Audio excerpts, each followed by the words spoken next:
자, 이제 한 두 달까지는 아니지만 사도 바울에 대한 사역에 대한 여러 행적에 대해서 우리가 추적을 하고 특징, 그분의 사역의 목적, 그분의 부름받으신 동기, 그분 개인적인 또 특징까지 좀 디테일하게 오랜 시간 살펴봤습니다. 지난주일 종료주일 말씀과 오늘도 역시 사도 바울과 관계된 말씀 이어서 전하려고 그래요. 절기이긴 하지만 특별히 이 부활절 절기에 사도 바울과 관련된 성경 본문을 찾는다는 것은 너무 이지했어. 그건 서신서가 온통 부활을 얘기하더만. 그러니까 어떤 절기보다도 굉장히 찾기가 쉬웠었어요. 너무 선택하기가 어려울 정도였어요. 어디 할까. 너무너무 구구절절히 부활을 강조하고 부활의 중요성에 대해서, 의미에 대해서 곳곳에 서신서마다 너무 깊이 기록을 해놔가지고 다시 한번 사도 바울의 사상, 그분의 신앙의, 그리고 정체성, 그리고 그분의 삶의 방향, 목표, 목적, 의식, 철저하게 그분은 그리스도구나, 고난과 부활이구나, 이런 것들을 다시 한번 이렇게 되짚어보는 그런 시간이 되었었습니다. 그 중에 오늘 그 고린도전서 15장, 보통 부활장이라고 그래요. 15장 전체를. 몇 절까지 있어요? 빨리 보세요. 몇 절까지 있어요? 절수가.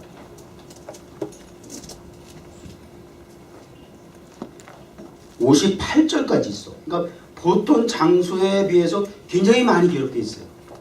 근데 그 전체를 부활을 입증하는 내용으로 기록이 되어 있어요. 그래서 신학자들이 부활장 이렇게까지 이름을 지어놨어요. 사실은 예수님과 함께했던 제자들조차도 사복음서 외의 서신서에도 이렇게까지 부활의 의미를, 중요성을 강조하고 의미 깊게 전달한 서신이 별로 없어요. 그럼에도 불구하고 사도 바울은 정말 전체 서신서는 물론이거니와 특별히 고린도전서 15장을 통해서 부활장이라 일컬을 만큼 그렇게 말씀을 기록하고 있다는 거죠. 근데 오늘 말씀은 조금 재밌다 그래야 되나? 좀 헷갈려요, 읽기가. 그래서 보게 되면 쭉 이렇게 여러분들도 이미 읽어서 알겠습니다만은 이런 그 내용을 가지고 그 신학자들은 이렇게 표현을 하더라고요. 규류적 법칙, 규류적 논법, 규律법, 이런 표현을 쓰더라고요. 이게 무슨 얘기인가 하면 reduction to absurdity 이런 얘기인데, 한 명제의 A라고 하는 그 부정하는 주장을 B라고 하는 정당한 주장을 통해서 합리화시키는 거예요. 그러니까 A의 모순을 B의 주장을 통해서 정당화시키는, 합리화시키는, 모순을 지적하면서 정당화시키는 그런 논리 기법을 이야기한다 그래요. 근데 오늘 성경이 바로 그러한 그 규律법이라고 하는 그 해석을 통해서 예수님의 부활을 간접 증명 또는 간접 증명이다, 간접 증명하는 그러한 그 대화체를, 문법을 구사하고 있다 하는 것이 오늘 본문 말씀의 특징입니다. 나도 얘기해놓고 무슨 말인지 모르는 것 같아요. 쉽게 제가 이렇게 한번 적용해 볼게요. 그러면 주효신 목사가 못생겼냐? 안 생겼다. 주효신 목사 참 못생겼다. 그러면 어떻게 아들 제임스와 제플은 그렇게 잘생길 수 있느냐?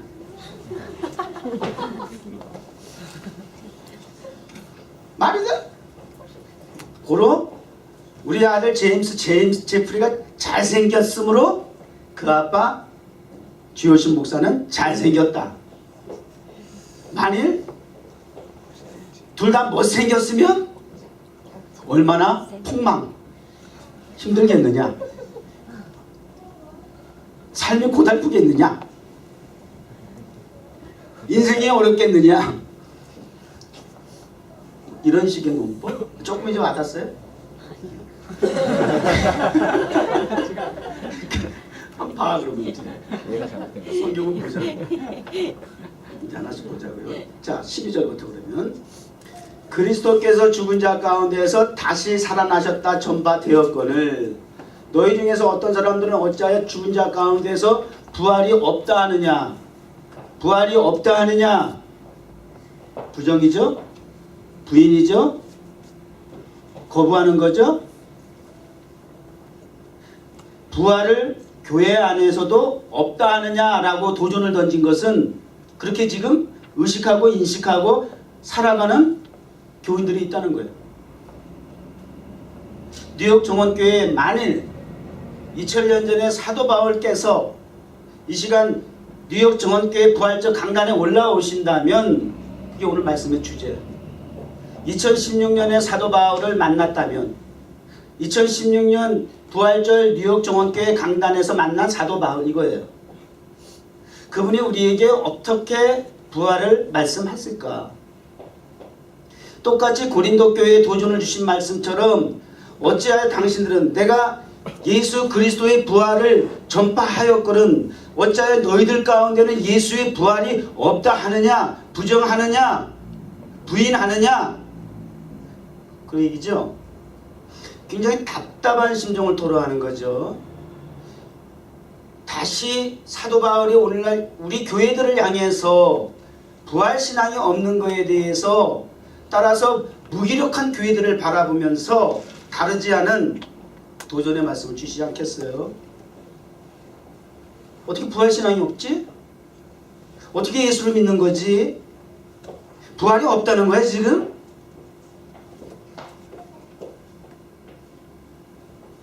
그렇게 전제해놓고요. 만일 죽은 자의 부활이 없으면 not a no resurrection of the dead 그리스도도 다시 살아나지 못하셨느니라 not even Christ has been raised not b 죽은 자의 부활을 부정한다면 그리스도의 부활도 부정이 돼야 되는데 그것은 부활을 증거했던 부활을 전했던 역사적 경험적 논리적 상황으로 볼 때에 이것이 입증하는 수 오히려 없다는 것을 입증하는 것이 아니다라고 하는 거 입증하는 것이 더 어려운 거예요 사실은. 당시에 그 시대적인 그 예수 그리스도의 부활에 대해서 그들이 부정했던 부인했던 그 설이 있었어. 그 썰이 있었는데 그 중에 예를 들면 기절설 그래. 그러니까 예수님이 완전히 죽은 게 아니라 이 기절했다. 쇼크 먹고 잠시 의식을 잃은 거야. 그랬다가 무덤에서 이거 뭐지? 그렇게 해놨다는 거야. 그리고 야방도주에 있다는 거야. 아 이건 기절하셨던 거야. 잠시 의식을 잃고 쇼크를 먹고 잠깐 누웠던 그러다가 밤에 혼자 깨보니까 이거 웬일이지? 그러고 이제 일어나서 정신 차리고 도망갔다는 거야. 그런 이야기들 썰이 있고요. 또 하나는 도적설 제자들이 훔쳐가놓고 자기들의 주장을 정당하기 위해서 거짓 사기친다 이거예요. 그리고 무슨 환상설 그래가지고 헛것을 보고 돌아다닌다는 거 헛것을 이런 식으로 사기설 해가지고 결국은 이런 모든 것들이 사기설이죠. 그러니까 기독교가 사기 종교다 이렇게 민간에 예수를 대적했던 사람들이 그렇게 소문을 내고 있었어요.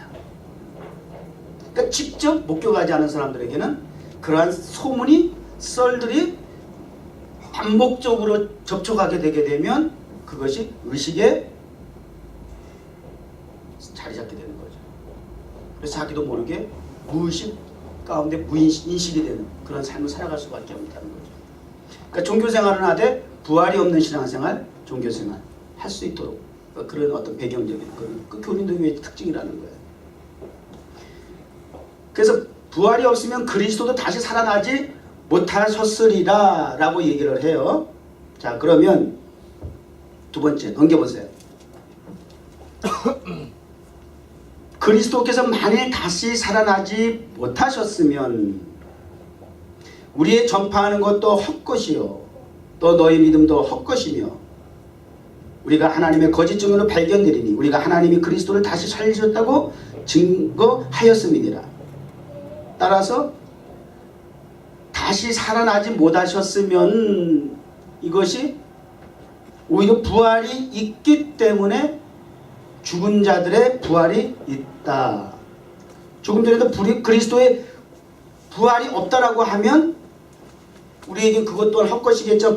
그리스도의 부활이 있기 때문에 죽은 자의 부활이 있다라고 하는 그런 not A, not B 이거를 A 이꼬르 B 형식으로 이끌어가는 그런 어떤 문법이라는 거, 입증하는 간접 증명의 그런 문법이라는 거죠. 그리스도의 부활이 있기 때문에 우리의 전파하는 믿음이 따라서 헛것이 아니다. 이런 식의 문법인 거예요. 또 만일 죽은 자가 다시 사는 것이 없으면 계속해서 부인되는 거죠. 하나님이 그리스도를 다시 살리지 아니하셨느니라. 이게 역설적인 얘기를 하는 거예요. 따라서 이것을 뒤집어서 표현하면 죽은 자의 부활이 있기 때문에 그리스도의 부활이 있다. 서로 상호 보완하는 그러한 논리를 전개해 나가는 거죠. 또 마지막으로 다섯 번째, 죽은 자가 다시 사는 것이 없으면 또 이렇게 A로 나오죠. 그리스도도 다시 사는 것이 없다. not B. 죽은 자의 다시 사는 것이 있기 때문에 다시 입증하는 거예요. 그리스도도 다시 사신 것이다. 뭐 이런 논법이에요. 피곤해. 이렇다는 거예요. 그러니까 여러분 공부 좀 하셨잖아, 그치? 지난주에 우리 이영현 성도님이 이런 얘기를 하시더라고. 우리 정원교회가 근데 제가 이제 그 목회하면서 부흥에 대한 그런 좀 갈증이 있다 보니까 조금 투덜대고 좀 그런 걸 이제 우리 인식하시고 그러시더라고요. 목사님 생각해 보세요. 이 정원교회가 여기 뉴욕에서 맨하탄에서 이 교회가 이게 부흥하고 성장 뭐 하여튼 내용인즉슨 그런 식의 말씀인 것 같아요. 그것 고사하고 여기 교회가 있다는 것 자체만도 그거 보통 일이 아니다 이런 얘기를 하시는 것 같아요. 한번 여기 구성원들을 보세요. 이게 영어권도 아닌 것이 한국어권도 뭐 특별히 아닌 것이 그렇다고 해서 여기 거주하는 이민자도 아닌 것이 그렇다고 전부 뭐 유학생도 아닌 것이 그저 그냥 하여튼 안 될 수밖에 없는 조건을 다 갖추고 있는 교회. 지나가다 한 번씩 들어오는 사람들, 뭐 나그네들, 또 왔다가 또 언제 나갈지 모르는 상태. 이것도 아니고 저것도 아니고 정말 애매모호한 그런 구성원들이 모이는 교회. 거기다가 목사님, 지금 교회 구성원들은 20대, 30대, 최고령이 30대야. 당신 빼놓고. 근데 목사님은 50대 중반이야. 어울려?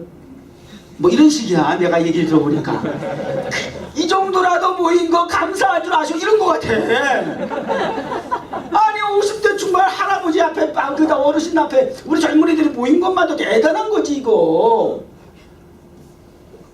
그러니까 내가 정말 입이 막 나 떠쏙 들어갔어요. 입증이 되는 거야. 논리가 정연하죠. 아니다라고 하는 것을 왜 아닌가를 이다라고 하는 걸 통해서 입증을 해보 입증하시는 거예요. 요런 거예요. 논리가.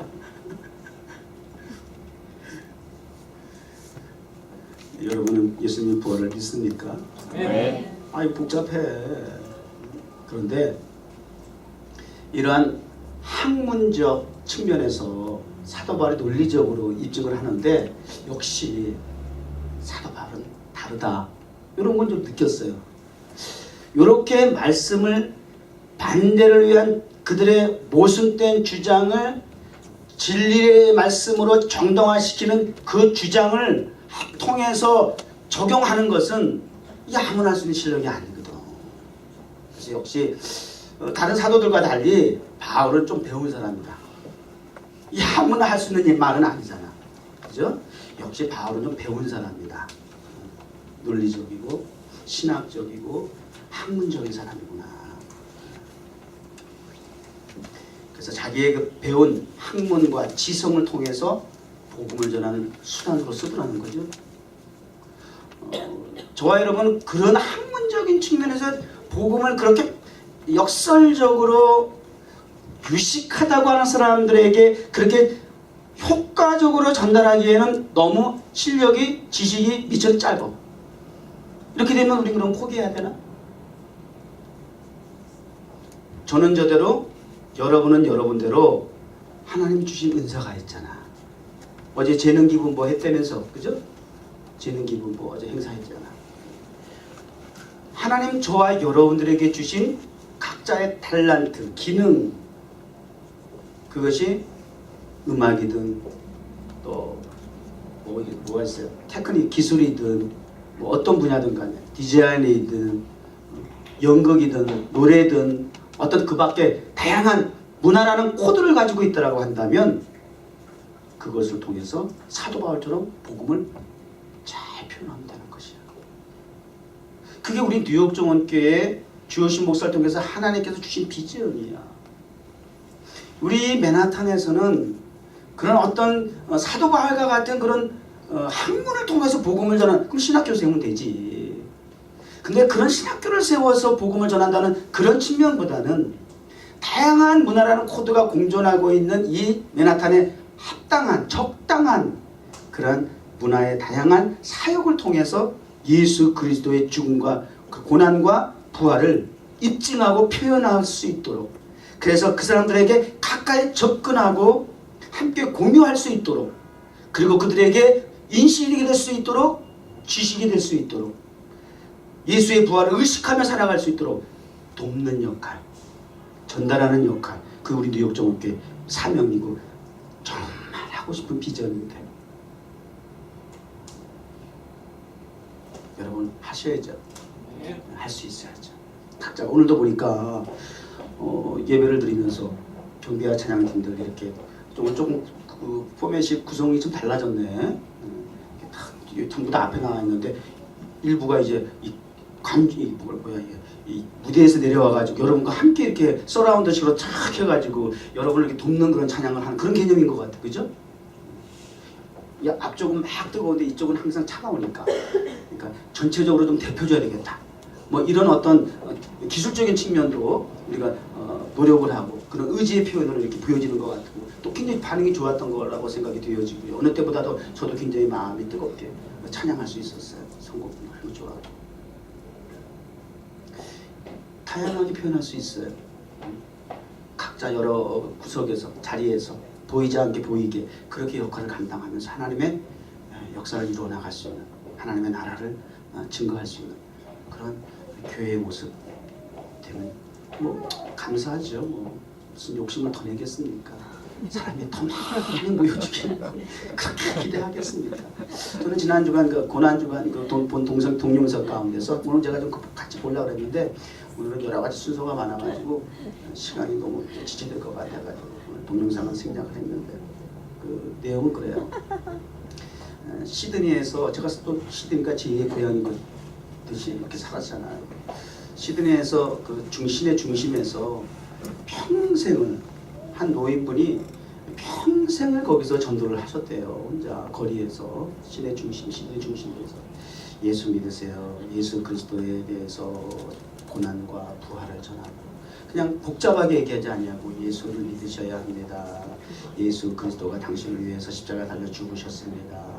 예수님을 믿으면 당신이 죄사함을 받습니다.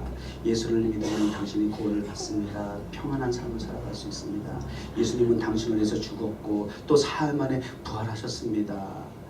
이것만 전했다는 거야. 그런데 평생, 그 기간이 40년이 45년인데 하여튼 평생을 복음을 전했는데 그 노인 어르신의 그 확인으로는 한 명도 전도가 구원받은 어떤 열매를 보지 못했다는 거야.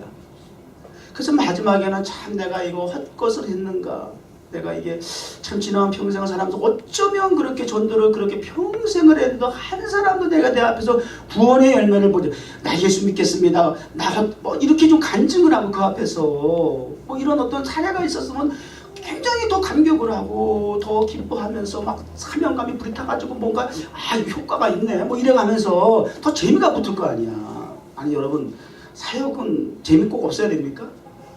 주님의 일은 재미없어야 돼? 멋대가리가 없어야 되는 거야? 그냥 참아야 돼? 그냥 막 하는 거야? 그냥 까는 거야? 군대식으로? 그냥 노예생활 하듯이 하는 거예요? 그러면서 그냥 하는 거야? 야, 이거 참 결론적으로 돌아보니까 열매가 없는 것이 너무 허무하게 느껴진 거야. 그래서 참 힘들어 하시고 그러셨는데 그 간증의 그 동영상의 이제 결론은 뭐냐? 그렇게 그 어르신은 눈앞에서 열매를 보지 못했지만 전 세계 곳곳에서, 시드니도 거기도 관광지잖아요. 곳곳에서 각 나라에서 어떤 목사님이, 어떤 유명 인사가 시드니에 지나가다가 어떤 노인이 전한 복음을 듣고 자기가 고국에 돌아와서 예수 믿게 되느라, 이런 간증이 있는 그런 동영상이에요. 그걸 보고 저는 뭐 너무 반가웠지. 왜? 제 얘기하는 것 같으니까. K타운에서 지난 12년, 그래도 여러분이 열매니까 여기서 위로가 되고 감사하죠. 타임스퀘어 광장에서 지금 4년 넘게, 5년 가까이 지금 광장에서 매주 월요일마다 그러니까 예배를 드리고, 오늘 새벽에도 나가서 부활을 찬송했습니다만, 오늘 새벽 같은 경우도 뭐 새벽 6시에 누가 있어요. 허벌판에 청소하는 분들만 있고 뭐 몇몇 관광객들이 있지만 허벌판에 찬바람이 매섭게 부는데 벌벌 떨어가면서 손바닥에 가운 입고, 그리고 다시 사신 주를 부활을 찬양을 하고 하는데 들어주는 사람도 없는데, 매주 월요일마다 수많은 관광객들이 있지만 주목하고 집중하는 사람도 있지만, 그렇지 못한 가운데서 우리가 끊임없이 지난 4년 동안 변함없이 5년 가까이 우리가 복음을 전하느라고 전했지만, 정원교회에 와서 타임스퀘어 광장에서 제가 예수 복음 전하는 걸 보고 제가 은혜 받고 교인 되기로 작정했습니다 하고 온 사람은 단 한 명도 없어. 그 자리에서 간증하는 사례들은 여러분 있었지만, 그러한 사역을 언제까지 해야 되는 건가? 이것이 의미가 있는가? 라고 여러분은 아예 그렇게 생각하고 있을지 모르지만, 그리고 접근을 안 하는지는 모르지만, 주목사는 그래도 믿음을 가지고 그 일을 한다고 하는데 그러한 열매가 없을 때 갈증과 갈등이 있겠어요? 없겠어요? 스스로에게 던지는 질문은 많아. 이 과연 의미가 있는 걸까? 그 할아버지가 어르신처럼. 근데 그 동영상을 보니까 세계 곳곳에 흩어져 있는 많은 믿음의 사람들이 그분의 영향을 받았다는 거예요. 오히려 더 좋은 효과가, 효력이 나타날 줄 믿어요. 얼마나 우리 막 영상을 찍어가, 그죠? 사진에 담고 카메라에 동영상에 담고 생방송으로 막 각 나라에 그때 우리에게 그 동시간에 막 실시간으로 우리를 비춰주고 하는 일들이 있었던 것을 보면 오히려 더 우리의 이 복음 사역은 가능성이 있다. 아멘. 아멘. 지난주에 아멘 소리 되게 좋았어. 내가 항상 모니터링을 하거든. 확실히 교육의 효과가 나타났어. 지난주에는 이렇게 들어보면 아멘 소리가 얼마나 자주 나오는지, 벌써 시청자 객관적인 그 시청자의, 이거 뭐라 그래요? 그 청취자? 시청자의 입장에서 은혜가 배가 되는 건 맞아.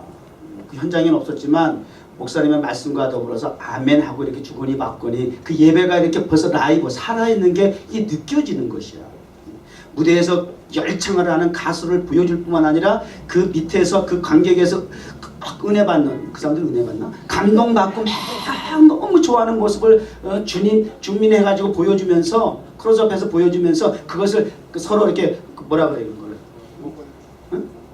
이거를? 오버랩을 쫙 시켜주면서 이 시청자로, 그 텔레비를 통해서, 모니터를 통해서 보는 사람으로 하여금 감동이 배가 되는 거죠. 그죠? 그 자리에 앉아 있는 거죠. 여러분은 목사가 강단에서 말씀을 전하지만 여러분은 화답하는 걸 통해서 제3의 전 세계 흩어진 사람들이 웹사이트 통해서 우리의 예배를 보고 듣는다고 하는 걸 여러분이 의식을 하고 이 예배에 동참하시면 은혜가 되겠죠.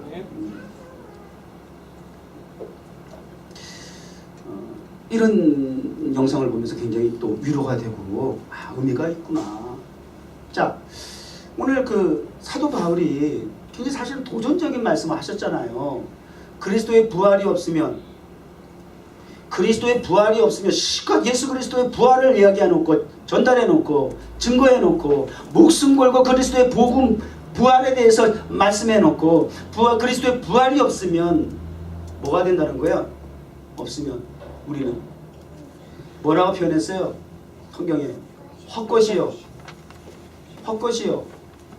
이 헛것이라고 하는 거는 그 원문에 보게 되면 쓰레기래네. 쓰레기. 휴지 조각에 불과되네. 예수를 믿고 예수를 증거하는 증인의 삶을 살아가는 그리스도인이 예수의 부활이 없다면 곧 헛것 쓰레기 같은 인생이라는 거예요. 휴지 조각 같은 삶을 살아간다는 거예요. 버려진 인생이라는 거예요. 아이고 정말. 그러니까 우리 예수 믿는다는 게 장난 아니에요. 예수를 믿으려면 확실하게 믿든지, 예수를 믿는 것도 아닌 것 같은 것이, 예수를 안 믿는 것도 아닌 것 같은 것이, 이러니까 이렇게 신앙생활을 하면 이게 헛것이라는 거야. 이게 헛것이라는 거야. 쓰레기가 된다는 거야. 그러니까 또 뭐라 그래요? 헛것이다. 그리고 또 뭐라 그래요? 죄 가운데. 응? 죄 가운데. 여전히 죄 가운데 있어. 망했잖아. 그러면 여전히 죄 가운데 있어. 우리 예수 믿는 게 죄 문제 해결하려고 그런 건데, 여전히 죄 가운데 있으면 그건 또 뭐니? 예전에 전도연에 출연했던 밀양이라는 영화, 자기 아들을 죽인 죄수를 예수 믿고 교회 다니면서 그 사람 용서해줘야 되겠다고 하는 은혜 받은 그 고백을 하려고 감옥에 가서 그 죄수를 면회하면서 편안한 마음으로 꽃까지 준비해서 가가지고 나는 이제 예수를 믿어서 당신을 용서하겠다 뭐 이런 얘기를 하니까 그 죄수는 얼굴 더 편해. 더 편안한 얼굴로 나도 감옥에서 예수 만났대. 예수 믿는데 너무 고맙긴 하지만 나도 예수 안에서 이미 죄사함을 받았다고. 그러니까 전도연이 열나잖아. 내가 용서 안 해준 이 죄를 왜 주님이 용서해줘? 왜 주님한테 용서받았다고 나보다 지금 더 편한 소리가 앉았어? 그래가지고 열받아가지고 돌아서 나가는 장면, 삭발하는 거 뭐 이런 거 나오잖아요. 우리 신앙생활 잘못하면 자기 의를 가지고 전도연에 같이 용서해준다는 얘기를 할 수 있어요. 이게 참 이 기독교를 지목하고 지적하는 그런 그런 사이드의 그런 불순한 동기도 있지만, 그러나 내밀하게 자체적으로도 뭔가 반성해 볼 필요한 부분이 있어요. 우리의 신앙이 분명히 그런 왜곡된 부분이 있어요.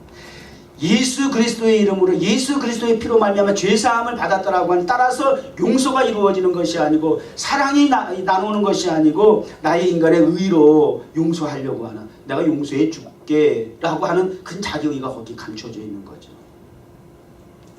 아니죠. 예수 그리스도의 고난, 예수 그리스도의 부활의 능력을 통해서 덧입어 살아가는 여러분 되시길 바라요. 여전히 죄 가운데 있고, 그 다음에 거짓 증인으로 남게, 사기꾼이라는 거야. 증인은 그 법정에 있는 피해자, 피고를 죽이고 살리는 역할을 하는 게 증인이야. 그 증인이 어떻게 이야기를 하느냐에 따라서 길트가 되고 낫길트가 될 수 있어. 죽을 수 있고 살릴 수 있어. 그게 증인의 역할이야. 근데 거짓 증인이래. 그럼 다 죽여버린다는 거 아니야. 몰살시킨다는 거 아니야. 다니면서 말하는 게 다 거짓이래. 그렇게 되면 이게 다 사람 죽인다는 거 아니야. 죽이는 증인이야. 거짓 증인이라는 얘기는. 그 다음에 마지막에 보니까 또 뭐라 그래요? 망했다. 그죠? 망했다. 그 다음에 사람들 중에 가장 더욱 불쌍하다. PT. 가장 불쌍하다. 알아서 넘겨.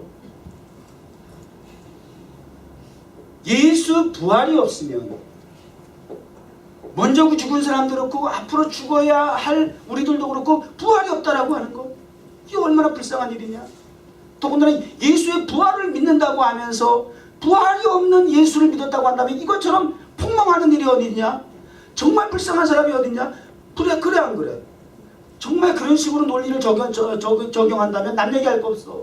지오시모스가 정말 불쌍한 사람일 거야.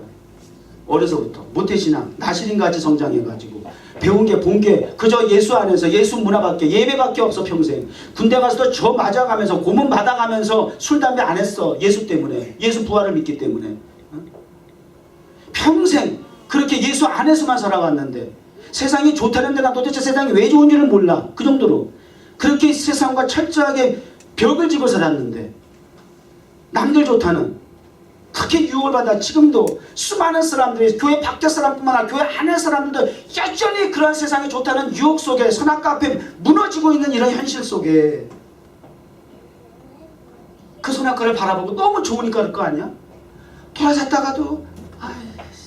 돌아섰다가도 이 맨날 이런 거 안 해. 하나님 앞에 나와서 예배 드릴 때는 이러지 마. 그러다가 또 예배 끝나고 또 삶의 현장에 들어가면 또 그것에 막 미쳐가지고 왜 이러지 내가 그리스도서. 그러다가 또 세상에 나가면 막 보이는 것이 막 거기에 그냥 현혹이 돼가지고 선악과 앞에서 완전 돌아버리잖아.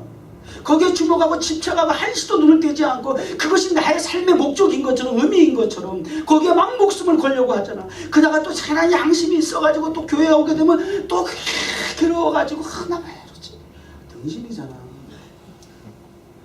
진짜 불쌍하잖아. 이거 뭐야. 이것도 아니고 저것도 아니고 막 나가서 세상에 나가서 아예 지 멋대로 살다가 그냥 시원하게 지옥을 가든지. 이거는 천국 간다 보장 있어? 꽃땅으로 예수 믿어가지고 천국 간다 보장 있어? 괴로워만 한 것뿐이지. 예수 믿었던 건 아니야. 예수 부활이 내게 능력으로 나타난 삶이 아니었잖아. 적용된 게 아니야. 복음이 나에게 적용되지 않아. 관계가 없어. 말 그대로 헛것이야. 망상이야. 허상이야. 대표적인 사람이 저라니까. 가장 불쌍한 사람이 된다고요. 그러니까 이런 말 하도 안 해. 하면 안 돼. 나는 그러면 난 정말 나야말로 정말 그럴 수 없어요. 반드시 예수 부활은 있어야 돼. 주요신 목사를 위해서도 예수님 부활하셨어. 나는 무조건 믿어야 돼. 믿을 수밖에 없는 사람이야. 오히려 그게 감사해. 뒤집어서 헛것이 아니에요. 망상이 아니에요. 허상이 아니에요. 실상이에요. 쓰레기가 아니에요. 보물 중에 보화예요. 거짓 증인이 아니에요. 참 증인이에요. 죽이는 증인이 아니에요. 살리는 증인이에요. 부드럽게 할게요. 살리는 증인이에요.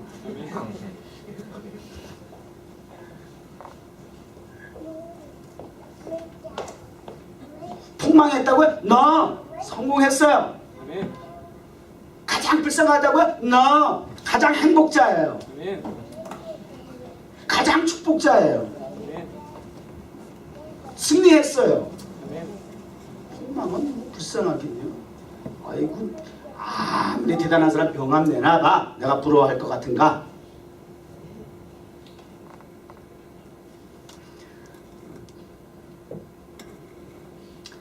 그렇다고 저희가 완전한 뭐 인간이 아닌 건 아니죠. 그거야. 그런 갈등. 현실에 내려가면 난 강단에만 살았으면 좋겠어. 내려가는 게 싫어. 무서워. 또 나의 다른 인간의 모습이 나타나니까. 연약성이 나타나니까. 육체가 보이니까. 여전히 죄의 그 모습이 흔적이 남아있는 찌꺼기가 있기 때문에. 그러니까 이거 여러분 주일이 예배가 그래서 중요한 거야. 이거 다 제거하고 가야 돼. 이 찌꺼기까지 다 말끔히 제거해야 돼. 여전히 죄악 가운데 그 찌꺼기 가지고 목에 애정을 가지고 있다가 그거야. 주님의 십자가 밑에 나의 죄를 다 밀어놓습니다. 나는 이제 죽었습니다. 예수 그리스도 이름으로 나는 이제 부활했습니다. 그래놓고 예수 십자가에 못 박았습니다. 그래놓고 다시 모습 빼가지고 거기 다시 묶어놨던 내려놨던 인간의 그 찌꺼기 다시 또 보따리 싸가지고 가져가면 되겠어요. 우리 예배 그럴 수 있어요. 돌아갈 때는 그대로. 그건 진짜 불쌍한 거예요. 여러분 불쌍한 사람 되지 마세요. 난 정말 싫은 게 있어요. 남들이 나 불쌍하게 생각하면 나 정말 못 참아. 나 동정받고 싶지 않아. 나 자존심 무지하게 센 사람이야. 나 우습게 알고 나 무시하고 나 특히 불쌍히 여기고 동정하고 그럼 나 정말 싫어. 성질이 그런 면이 있어요. 저 우리 교회 뭐 선교 헌금한다고 조금 이랬는데 건방 떨죠. 주는 사람 더 잘 줘라. 겸손하게 잘 줘야지. 응? 그 건방 떨면 난 그거 안 받아. 그냥 아직 안 받아. 그러고 난 금식 들어가 버려. 그냥 아직 그거 안 받고 말어.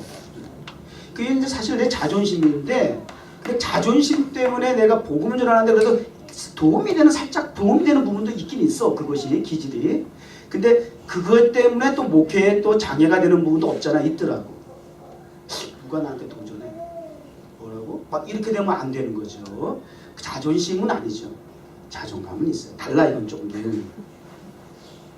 자존감.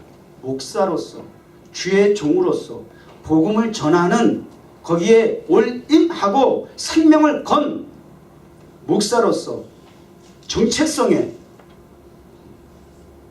동정을 하고 부정을 하는 그러한 모순된 불순한 환경은 난 그건 못 참아 진짜. 그런 의로운 분노 이건 좀 필요해요. 그건 지켜야 돼요. 그거 다 내려놓으면 지금 교회가 목사님들이 성도가 지세상으로부터 자꾸 손가락을 받고 정말 입에도 담기 어려운 부정적인 많은 그런 불순한 여론들이 있는 그런 상황 속에서도 그거 충격이 없단 말이야. 충격이 없어. 놀라지도 않아.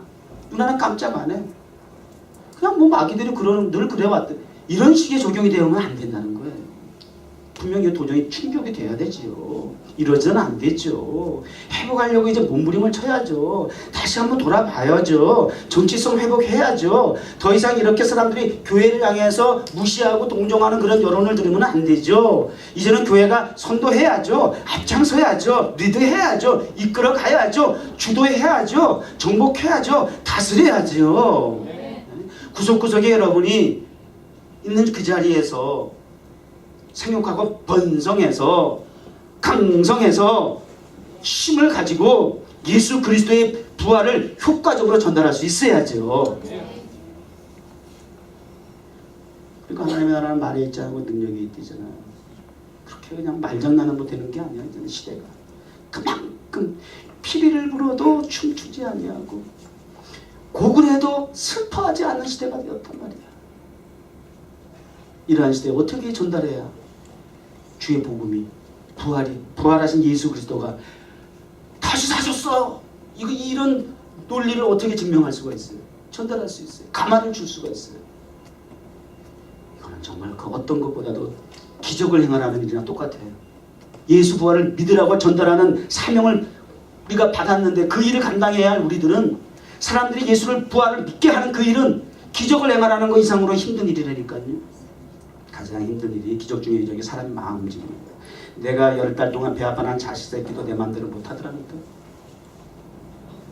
내 자식이 그렇다는 게 아니야. 일반적인 얘기를 하는 거 좀 딴 생각하지 마. 보편적인 얘기를 하는 거야. 그렇게 이렇게 하는 거 아니야.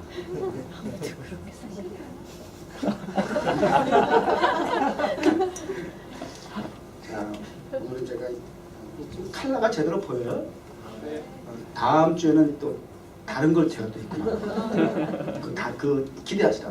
그 다음에 입고 나온 옷은 이 색깔하고 비슷해요.